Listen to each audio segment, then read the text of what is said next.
Bismillahirrahmanirrahim.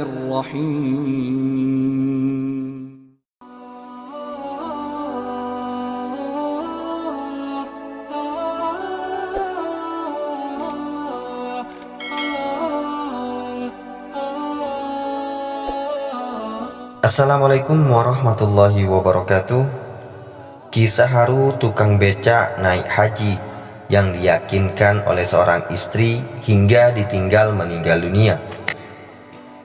Sejak tahun 2011 silam, tekad Khalili yang mana kala itu berusia 60 tahun telah bulat. Waktu itu istrinya yang bernama Busidah telah berhasil meyakinkan dirinya agar semua harta benda yang telah dikumpulkan bertahun-tahun lamanya dijual untuk mendaftar haji. Mereka pun mulai merajut mimpi berangkat bersama ke Tanah Suci. Tekad bulat dan kegigihan tukang becak warga Jalan Permata, Kelurahan Banyuanyar, Kecamatan Kabupaten Sampang itu terwujud. Ia dipanggil sebagai salah satu calon jemaah haji asal Sampang yang akan berangkat ke kota Mekah pada tahun 2022 lalu. Tapi mimpinya telah sirna. Alhamdulillah ya Allah, akhirnya bisa berangkat juga, ucap Khalili lirih sebelum meninggalkan rumahnya. Maunya saya sama istri berangkat bersama. Kami kumpulkan dari hasil kerja mengayuh becak untuk mendaftar haji tahun 2011 lalu. Tapi Allah berkehendak lain. Istri saya meninggal duluan. Busidah telah lebih dulu pergi meninggal pada tahun 2019 lalu. Padahal perempuan itulah yang telah berperan besar untuk mendorong dirinya, serta dengan gigih terus meyakinkan Pak Khalili agar segera mendaftar haji di tengah kondisi perekonomian keluarga yang tidak menentu. Penghasilan narik becak per hari hanya 30.000 sampai 50.000 rupiah saja. Itu pun tidak menentu. Saya juga menyambi bekerja sebagai kuli ikan.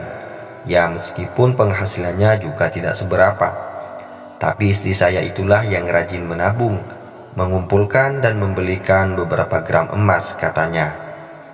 Hingga pada tahun 2011, situlah Busidah meminta Khalili mengikhlaskan semua tabungan dan harta benda yang mereka punya untuk ditukar menjadi tiket menunaikan rukun Islam yang kelima itu. Khalili mengakui awalnya ia sempat ragu. Lagi-lagi sang istri yang kembali menguatkan tekad dan meyakinkan dirinya. Waktu itu saya dapat arisan, kemudian istri mengajak, ayo emas ini jual, ayo daftar haji. Tidak mengapa, dengan niat siapa tahu Allah mengasihani dan Allah cukupkan, kata Pak Khalili menirukan ucapan mendiang istrinya saat itu.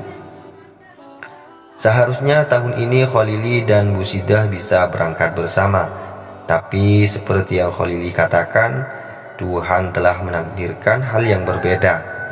Meski istrinya telah tiada, Pak Khalili menganggap tahun ini dirinya sedang berangkat ke Mekah bersama sang istri. Meski istri saya sudah meninggal, tapi niat saya tetap haji bersama istri. Mohon doa semoga dijadikan haji mabrur, kata Pak Khalili. Uang tabungan haji istrinya hingga sekarang masih utuh. Harusnya kuota haji istrinya bisa digantikan sang anak yang berangkat ke Tanah Suci dengan niat mengatasnamakan Busidah ibunya. Istilahnya haji badal. Sayangnya sang anak masih belum siap untuk berangkat haji tahun ini. Sekedar informasi, rombongan calon jemaah haji di Sampang sebanyak 173 orang. Sebanyak 70 orang jemaah pria dan 97 jemaah wanita. Pak Khalili adalah bagian dari calon jemaah haji kloter yang ke-20 yang berangkat ke embarkasi Surabaya pada hari Kamis tanggal 16 Juni tahun 2022. Untuk melepas keberangkatan ke Tanah Suci, keluarganya lalu mengantarkan Pak Khalili dengan becak hingga titik pelepasan calon jemaah haji di Pendopo, Kabupaten Sampang. Baik sahabat beriman yang dirahmati Allah, itulah kisah haru tukang becak naik haji yang diyakinkan oleh seorang istrinya hingga ditinggal meninggal dunia oleh seorang istrinya. Cukup sekian video ini, semoga kita bisa mengamalkan. Cukup sekian video ini, semoga video ini bisa bermanfaat dan menjadi wawasan bagi kita semua. Wassalamualaikum warahmatullahi wabarakatuh.